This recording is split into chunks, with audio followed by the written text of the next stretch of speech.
People think the Wild West is all legends, outlaws, lawmen, and larger-than-life stories. But some of the strangest cases are real events with real evidence behind them. Witness reports, official records, and physical clues that still don't add up. In this video, we're breaking down 5 unsolved Wild West mysteries where the facts are solid, but the final answer never came.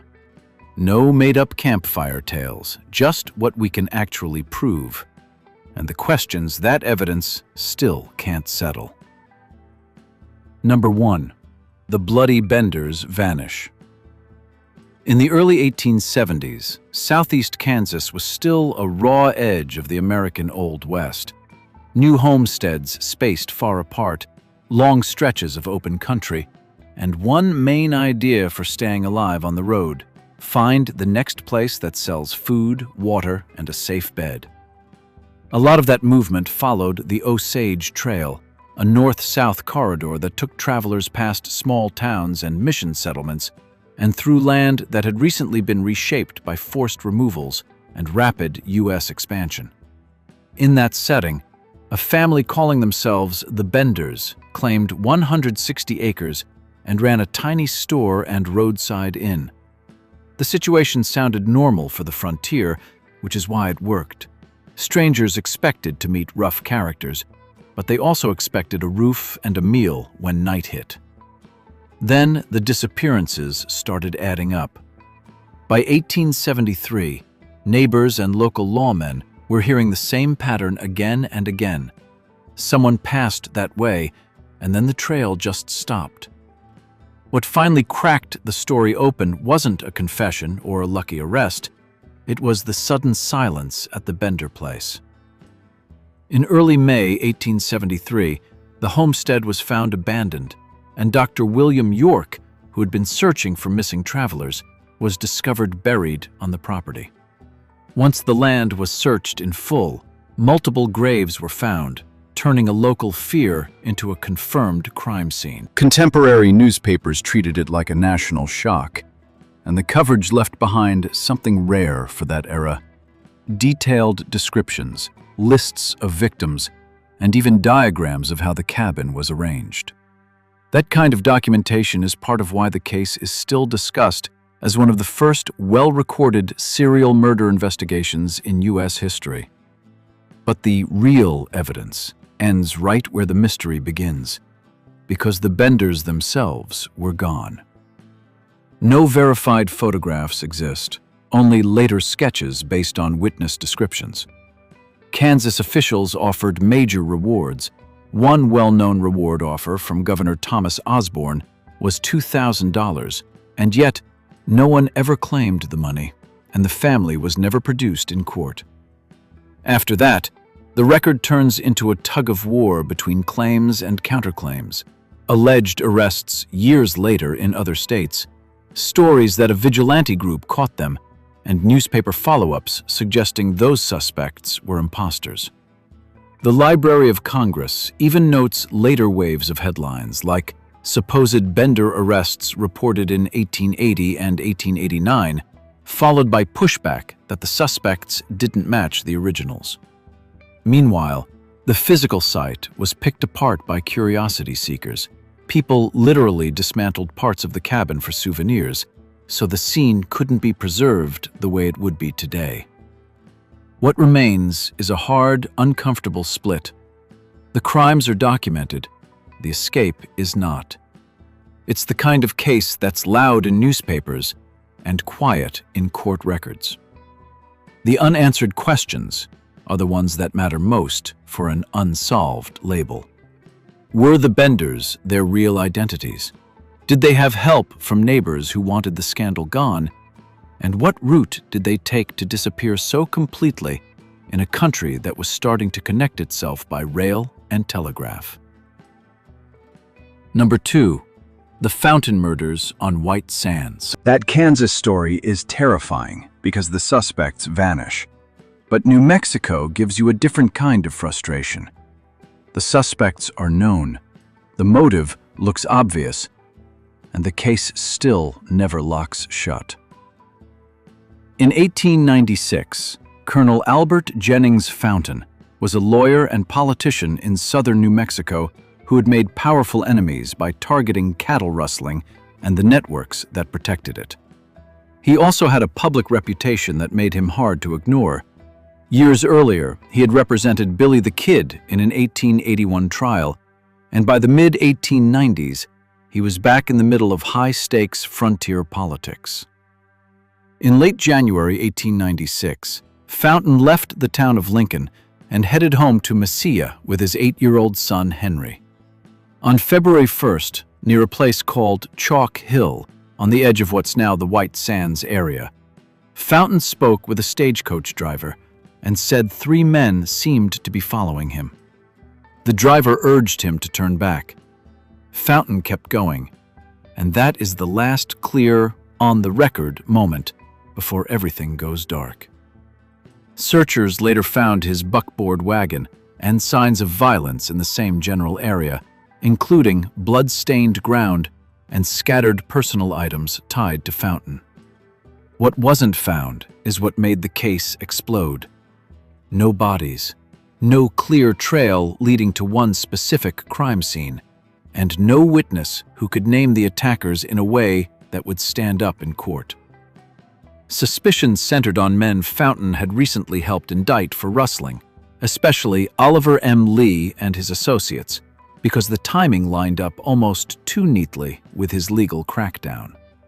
Lawmen did chase it, and the chase created its own evidence. Pat Garrett, by then sheriff in Doña Ana County, pushed the investigation hard enough to seek warrants and try to take Lee and another suspect, James Gilliland, into custody. In July 1898, Garrett and a posse confronted them at a place called Wildy Well, expecting to surprise them. Instead, a gunfight broke out. One of Garrett's deputies, Kurt Kearney, was killed, and Garrett had to pull back while the 2 suspects stayed free for months longer. When the Fountain case finally reached a courtroom, the most serious charge that went to trial focused on Henry, and the defense had a political heavyweight in Albert B. Fall. The jury acquitted, and the larger question, who planned the ambush and where the victims were taken, never got a final, provable answer. That's why the Fountain murders are still treated as unsolved with evidence. There's a documented last sighting, recovered property, a paper trail of warrants and trials, and even a deadly attempted arrest, but the bodies were never recovered, and the full chain of responsibility was never proven beyond doubt. From time to time, new searches and new theories pop up, but nothing has been confirmed in a way that ends the argument. Number 3. Johnny Ringo's unclear end. After a case like Fountain, where the justice system moves but never finishes, you start to notice a second kind of Wild West mystery. Cases where the argument isn't even about who the killer was, but about what the official cause of death should have been. Johnny Ringo is one of the most debated examples, partly because he sits at the center of Tombstone-era legend.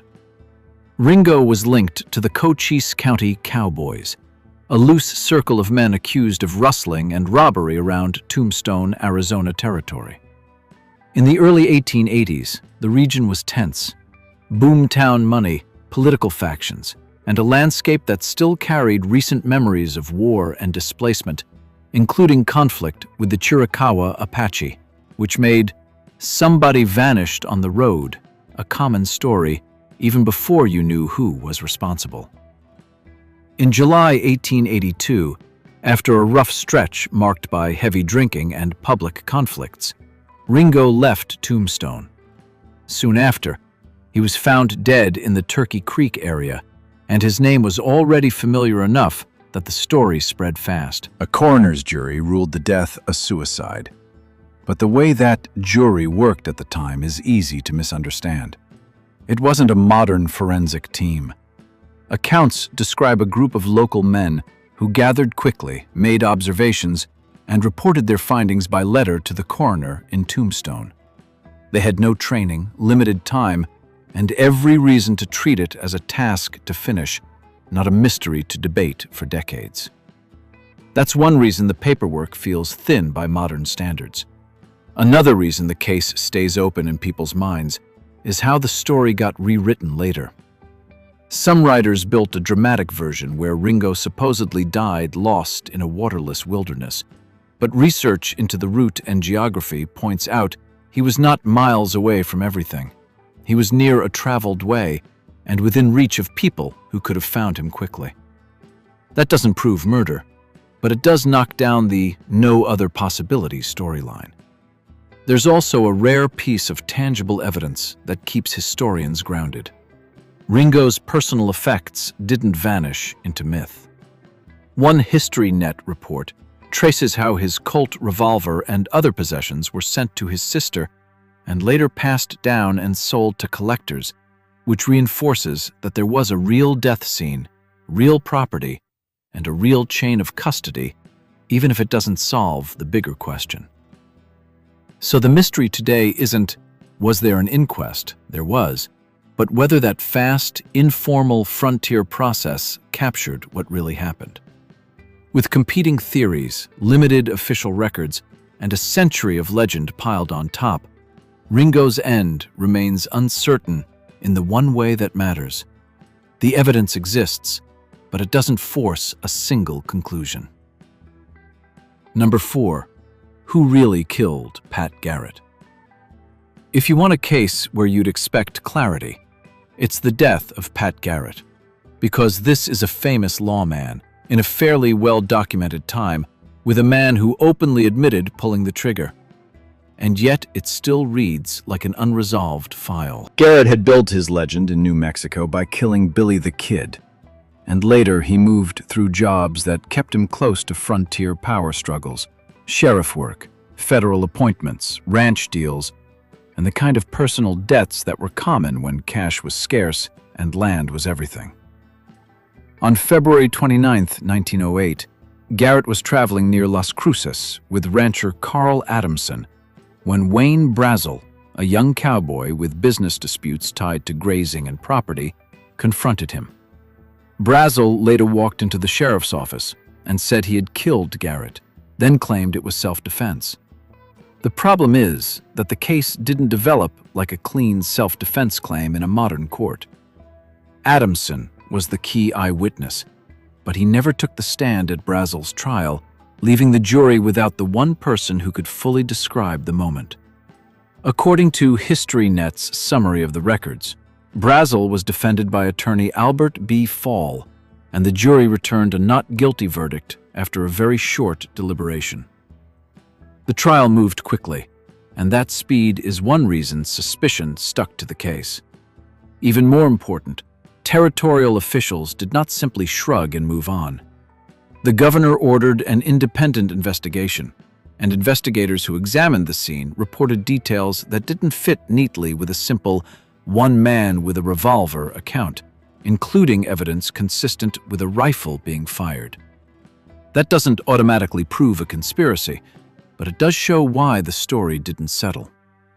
Over time, the mystery widened into a bigger question. Was Brazel acting alone, or was he a frontman for someone else's plan? Some historians have pointed to local political enemies and land interests, and some have argued a hired killer was involved, especially because Garrett had continued digging into the Fountain case and other outlaw networks in southern New Mexico. The frustrating part is that the kind of proof that would close the argument, a payment trail, a written contract, a reliable witness willing to testify, has never been found in surviving records. So the real evidence is strong enough to show why people doubt the official story. A confession, a missing eyewitness at trial, and an official investigation that raised red flags. But it's not strong enough to declare a final answer about who truly planned the killing, which is exactly why Garrett's death still sits in the category of unsolved Old West mysteries with paperwork behind them. Number 5. Did Butch Cassidy and the Sundance Kid really die in Bolivia? The last case is a reminder that the Wild West didn't end at a state line. Sometimes it ended wherever an outlaw could ride, and for Butch Cassidy and the Sundance Kid, that meant leaving North America entirely.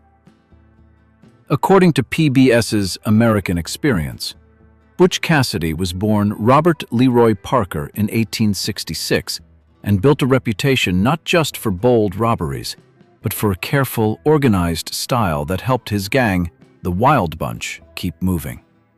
The Sundance Kid, Harry Longabaugh, had a parallel path: a young cowboy, then a turn into crime, then the nickname that stuck. As railroad and mining money grew, so did the pressure to catch them, and major companies hired the Pinkerton Detective Agency, which had a large network of agents and informants. That kind of pursuit matters because it produced records, wanted notices, photos, reports that later historians could actually check, and it's one reason the story has more paperwork than most outlaw legends. The Wild Bunch even posed for a famous photo in suits, a rare visual snapshot that shows how calculated their image could be and how investigators could tie faces to names.